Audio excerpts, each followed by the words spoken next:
नमस्कार शेतकरी बंधूंनो, सध्या जुलै महिना अर्धा संपून गेलाय. अजूनही बऱ्याच भागामध्ये पाऊस नाही. काही भागामध्ये थोड्याफार प्रमाणात पाऊस झालाय. या वर्षीच्या एल निनोच्या इफेक्टमुळे, त्याच्या सक्रियतेमुळे वातावरणामध्ये किंवा पावसामध्ये फार अनियमितता दिसून येते. त्याचा परिणाम बऱ्याचशा फळबागांवरती दिसून येतोय. सीताफळाच्या बाबतीत जर विचार करायचं झालं तर सध्या सीताफळाच्या बागा ह्या कळ्या, फुले आणि फळ सेटिंगच्या अवस्थेत आहेत. ज्या भागामध्ये मुबलक पाण्याचं प्रमाण आहे त्या ठिकाणी बऱ्यापैकी फळंही तयार झालेली आहेत. सीताफळामध्ये फुलकळी निघाल्यापासून तर फळ तयार होण्यापर्यंत ते जे चक्र आहे त्याचा आणि बदलत्या निसर्ग चक्राचा फार जवळचा संबंध असल्याचं दिसून येतं. साधारण नोव्हेंबर-डिसेंबर मध्ये आपण सीताफळाच्या फळांची काढणी करतो. त्यानंतर सीताफळाची झाडं ही विश्रांती स्टेजला जातात, त्याला आपण रेस्टिंग पिरियड म्हणतो. त्यानंतर फेब्रुवारी ते मार्च मध्ये आपण सीताफळाच्या झाडांची छाटणी करतो. छाटणी केल्याच्या नंतर साधारण मे एंडिंग ते जूनच्या पहिल्या-दुसऱ्या आठवड्यापर्यंत झाडांना पालवी यायला सुरुवात होते आणि ती पालवी येत असताना त्याच्या बरोबर फुलकळी सुद्धा निघत राहते. ज्या कोरडवाहू भागातील सीताफळ बागा आहेत त्या बागांमध्ये पाण्याचा ताण बसल्यामुळे अनेक प्रकारच्या डिसऑर्डर दिसून येतात. त्यालाच आपण फिजिओलॉजिकल डिसऑर्डर म्हणतो. त्यातील एक महत्त्वाची डिसऑर्डर म्हणजे स्टोन फ्रूट, त्यालाच आपण दगड्या फळ म्हणतो. यामध्ये काय होतं की जी तयार व्हायला लागलेली फळं आहेत त्यांची वाढ खुंटते आणि ते झाडावरतीच तपकिरी किंवा काळी व्हायला सुरुवात होतात आणि तशीच त्या झाडावरती लटकून राहतात. त्यांची वाढ खुंटून जाते.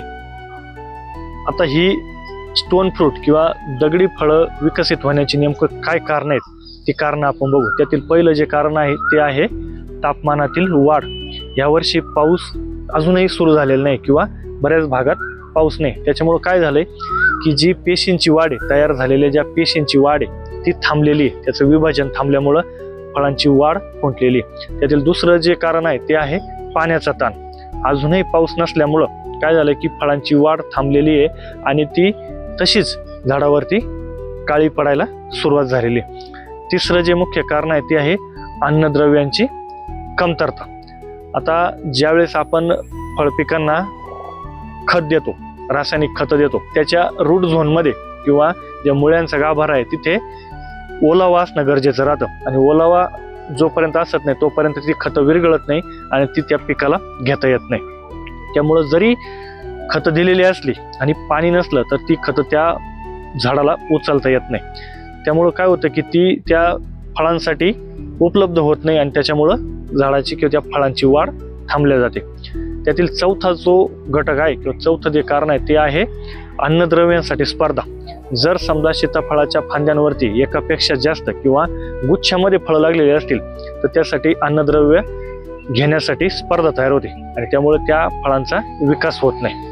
आता या गोष्टीतून, या फिजिओलॉजिकल डिसऑर्डरमधून जर वाचायचं असेल तर काय करायला पाहिजे त्याबद्दल आपण चर्चा करू.